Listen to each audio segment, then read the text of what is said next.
So my first question is, in the past, I know you had talked about weapons being at least partially inspired by Magnolia, and I want to see if you can kind of expand on that a little bit. Like, what was it about that film that kind of really drew you to into making this? And are there any other films that inspired weapons? Well, first of all, I'd say John C. Riley's mustache is in this movie and on Alden Ehrenreich's face. So that's the first thing.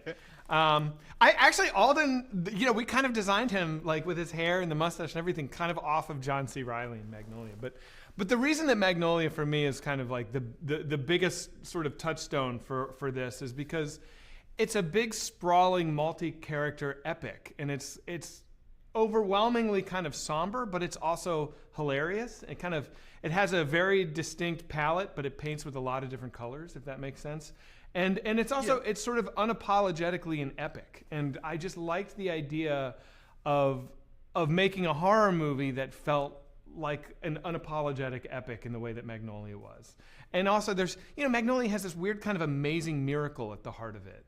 And with the raining of the frogs, and I thought like that's cool. Like, so, to me, the kids kind of running away at the beginning of the movie is like my miracle at the beginning, and then everyone has to deal with that. And so there's a lot of things. There's that scene in Magnolia where like they're looking for John C. Riley's gun in the rain, and like visually, I was just like in love with that movie visually. Bob Ellswood is the cinematographer of that movie, and I just think it's just. He is so on another level, and so we talked about that movie a lot visually when we were getting ready to make this. It's a great movie. And also, when it comes to weapons, both the Weapons and Barbarian. I was very surprised and very impressed by how you interject humor within these horrifying situations, especially because in your background with like The Whitest Kids You Know, which I'm a huge fan of. Oh, thank you. When it comes to like developing, especially with Weapons being such a dark story, how do you know when are the moments to add some humor and when to just like let it just be just pure terrifying horror? I think as long as the humor can be like honest, then it can go in. You never want to put a joke in for a joke's sake. And there's a couple of moments in Weapons when we were shooting where I had some jokes that I thought were like so funny. And then, we did a test screening, and like none of the jokes that I put in that I thought were the most funny got laughs.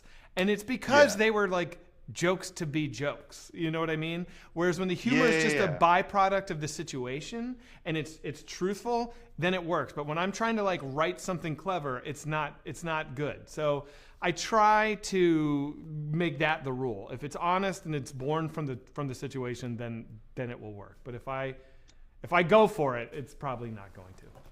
Yeah, and I have one more question. Yeah. And that's with some of these biggest scares in the movie happening in places that you wouldn't expect them, especially like the gas station in the middle of the day. So my question is, where's the urge to like make these seemingly normal situations, how to make them feel abnormal or completely off? I don't know. I mean, honestly, like the gas station, that's just an example of me writing and being like, I'm beginning to feel bored. Let's fuck this movie up a little bit. You know what I mean? Because I didn't really know where it was going to go when I was writing. So in the gas station, when they're having that confrontation, I was like, it's time to like turn everything upside down. I just could feel it. Like now is the time. And so I started with the attack. So a lot of it is just kind of me trying to just tune into my subconscious wants as I'm writing. So I try not to get too intellectual about it. Gotcha. I don't know if that answers thank you so much for your time. at all. Yeah, but yes, thank you so much for your time. I had a blast. I'm so excited to watch it again with the full crowd. This is wild. Thank you so much.